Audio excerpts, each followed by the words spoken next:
Shabbat Shalom Bevora, j'espère que vous allez bien, que vous avez passé une bonne semaine. Paracha de cette semaine, Paracha Tzav. Avant de vous parler de la paracha, permettez-moi de vous raconter une histoire que j'ai lue cette semaine, que j'ai trouvée spécialement magnifique, et je vous conseille de la raconter à tous ce Shabbat Bezrat Hashem à table. Il y a plusieurs années, dans une synagogue à Jérusalem, c'était la fête de Simchat Torah.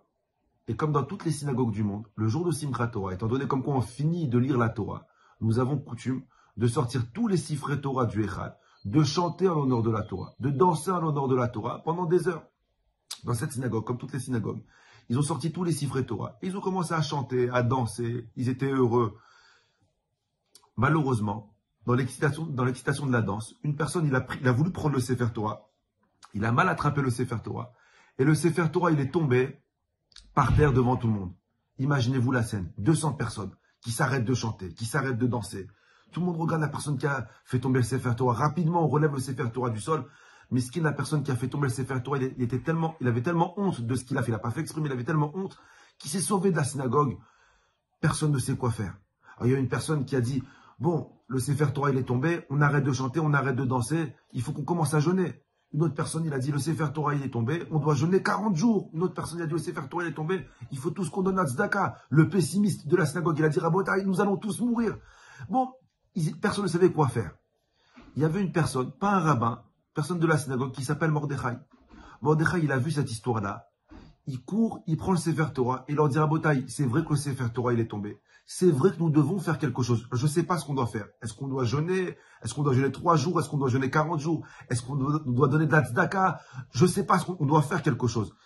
Mais on ne doit pas faire cette chose aujourd'hui. Aujourd'hui, c'est Simchat Torah. Aujourd'hui, on doit se réjouir avec la Torah. Alors, je propose qu'on continue à danser, qu'on continue à se réjouir avec la Torah. Et après la fête, on verra quoi faire. Les gens, ils l'ont dit, mais comment t'as le moral? Comment tu peux encore vouloir danser? On a fait tomber un Sefer Torah. Il a dit, on l'a fait tomber, on peut rien changer. On peut pas faire revers sur ce qui s'est passé. Maintenant, il est tombé. Maintenant, qu'est-ce qu'Hachem, il attend de nous? Akadosh Baruch Hu, il attend de nous qu'on se réjouit. On verra dans 2 jours qu'est-ce qu'on fera. Est-ce qu'on doit jeûner ou pas? Maintenant, Hachem, il attend de nous de se réjouir. Et je propose qu'on danse. Et ce Mordechai, il prend le Sefer Torah et il commence à danser et à chanter. Il a chanté seul et il a dansé seul pendant 40 minutes. Toute la synagogue le regardait avec les yeux baissés. Personne n'avait la force même de chanter, de danser. Après qu'il ait fini de faire la kafote, qu'il ait fini de chanter, qu'il ait dansé, il dit à tout le monde, voilà Rabotai, je propose qu'on finisse de lire la Torah sur ce Sefer Torah qui est tombé. Au moins on lui fait kavod. Ils ont dit, écoute, t'as raison, c'est une bonne idée. On n'a qu'à lire la dernière paracha dans le Sefer Torah qui est tombé. Tout le monde s'assoit, on commence à lire la paracha, la dernière paracha, Vezot HaBeracha. On arrive à la fin, et on remarque comme quoi le Sofer, quand il a écrit le Sefer Torah, il a oublié d'écrire les 3 derniers mots. Alors c'est possible que le jour de l'Achnasat Sefer Torah, quand ils ont intronisé le Sefer Torah, le Sofer était tellement stressé qu'il n'a pas rempli les 3 derniers mots de la Torah. Le Rav, il se lève, il leur dit, Rabotai, ça veut dire que s'il manque 3 mots dans ce Sefer Torah, le Sefer Torah, il n'est pas seulement pas soul, c'est pas un Sefer Torah, c'est un Chumash. C'est comme un livre qui est tombé. Alors on ne doit pas jeûner. On ne doit même pas donner la tzedaka. C'est comme un chumash qui est tombé par terre. Comme il manque des lettres à la Torah, ce Sefer Torah, il n'a pas la kedusha du Sefer Torah. Ils sont partis voir Raphaël Kanevski, que c'était Saïoula cette semaine, et le Rav, il leur a dit, étant donné comme quoi il manque des mots à la Torah, dans ce Sefer Torah-là, vous ne devez pas jeûner, c'est comme si un chumash qui était tombé. Et le Rav, il a dit, combien vous devez remercier Hachem, et combien vous devez remercier ce Mordechai. Parce que c'est grâce à lui que vous avez chanté, que vous avez dansé, et que vous avez fini de lire la Torah sur ce Sefer Torah. Parce que vous aurez pris un autre Sefer Torah, vous aurez jeûné 40 jours pour rien. À la beauté de cette histoire, j'ai appris quelque chose de magnifique. Et c'est la paracha de cette semaine, la paracha du sacrifice.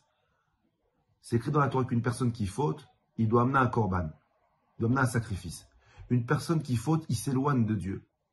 Maintenant, Akadosh Baruch Hu, qu'est-ce qu'il attend de nous après qu'on se soit éloigné de lui? Alors, il y en a qui vont dire, eh ben, j'ai fauté, alors je ne suis pas saoul, je ne suis pas bon, je suis un traître, je suis hypocrite, je ne suis pas proche d'Hachem, je me suis éloigné d'Hachem. Akadosh Baruch Hu, des fois, il laisse la personne fauter pour qu'il s'éloigne de lui. Mais pour qu'il prenne conscience qu'il s'est éloigné de lui, qu'il apporte un sacrifice pour se rapprocher de lui. Et il va se rapprocher de lui à travers ce sacrifice beaucoup plus que ce qu'il était avant la faute. Ne voyez pas la faute comme une chute, voyez la faute comme un moyen de s'élever encore plus haut que ce qu'on était avant la faute. Et c'est pour ça que les korbanot, ils nous approchent d'Hachem beaucoup plus que ce qu'on était avant la faute. Combien c'est important d'apprendre.